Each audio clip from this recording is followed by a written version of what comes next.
Pilot project के तौर पर 2 शहरों को, जिसमें गौतम बुद्ध नगर यानी नोएडा है और आगरा, यूपी पावर कॉर्पोरेशन ने इसे प्राइवेट सेक्टर को बिजली व्यवस्था सौंप दी थी।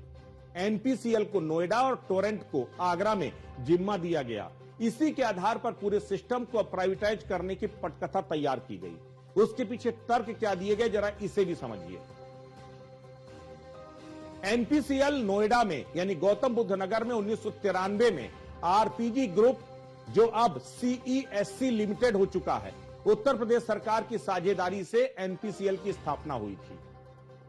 ग्रेटर नोएडा और आसपास के क्षेत्रों में उसको इलेक्ट्रिसिटी डिस्ट्रीब्यूट करना था।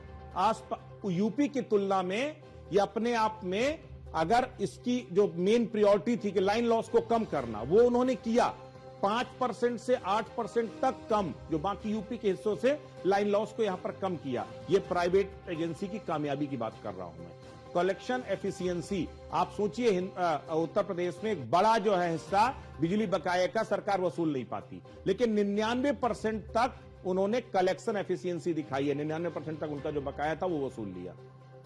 स्मार्ट मीटरिंग और टेक्नोलॉजी को तुरंत अडॉप्ट किया गया और तुरंत एग्जीक्यूट किया गया। यह प्राइवेट सेक्टर की अपनी, यानी कि जितना तेज एग्जीक्यूशन है वो यहां पर दिखाया गया। उपभोक्ता भी संतुष्ट है, क्योंकि शहरी और औद्योगिक क्षेत्र होने के कारण बेहतर सेवाओं की सबको दरकार थी। उन्हें लाइट चाहिए, भले उसको कीमत कुछ भी देनी पड़े। अब आपको अगर बात करें कि यहां पर रेट की, तो रेट की आपको बताऊंगा कैसे। 8 रुपए यूनिट तक यहां पर बिजली है प्राइवेट में। टोरेंट पावर, जिसे आगरा में दिया गया, 1 अप्रैल 2010 को 20 साल की फ्रेंचाइजी डील दी गई टोरेंट पावर को। वो बिजली की बिक्री करता है, पर संपत्ति दक्षिणांचल विद्युत वितरण निगम लिमिटेड की ही रहेगी।